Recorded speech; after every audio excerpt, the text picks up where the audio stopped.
Hi, this is Rob Polenik from C3 Method. I want to give a tip today on cable chest flies. I'm doing a variation of cable crossovers. I'm actually sitting down doing these. It allows me to be more strict with my body position, and that's the technique concept that I want to highlight in today's video. When we're doing chest flies, we want to make sure that we maximize the stretch of the chest, but also the contraction.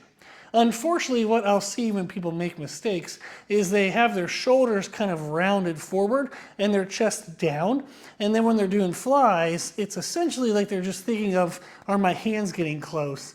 And then when they go out to the stretch, they don't really lift the chest and stretch the chest. They kind of stay closed in. And part of that is because they're usually using a lot of weight. And when they stay closed in, they can then better manage that heavy weight load because they're not allowing the chest muscle to be exposed, which would then make it weaker, which would then require lighter weights. However, if we expose the chest and we actually better isolate the chest, we're going to get better growth, even if the weight has to come down. So doing them seated is one of the variations that I like because it helps prompt me to remain stable in my position.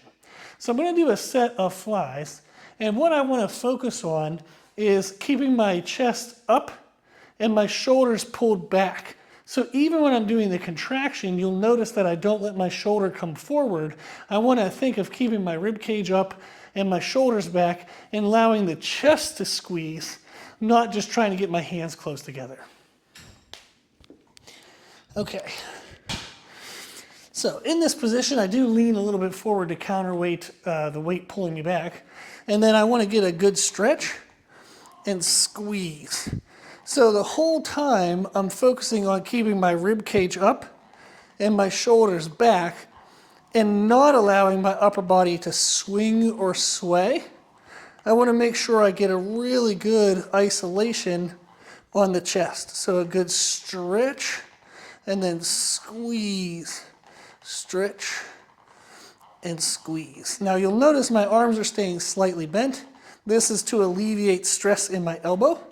If I were to lock my arms out, I would have a ton of elbow strain and the joints would be taking more of the force than my actual muscle.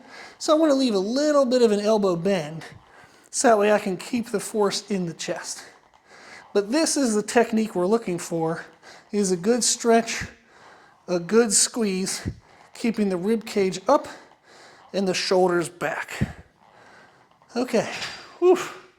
So that would be a weight that I would use as what I would consider like a heavy warm-up. And then as I get more aggressive with my weight, I don't want to allow anything to change in my position. I would just try to contract, and if at some point I couldn't finish the contraction because I was getting to a weaker position, then that would be the end of the set. So that's what we want to focus on when we're doing cable crossovers or chest flies, is rib cage up, shoulders back, and really allow the chest to be isolated so you can get maximal growth.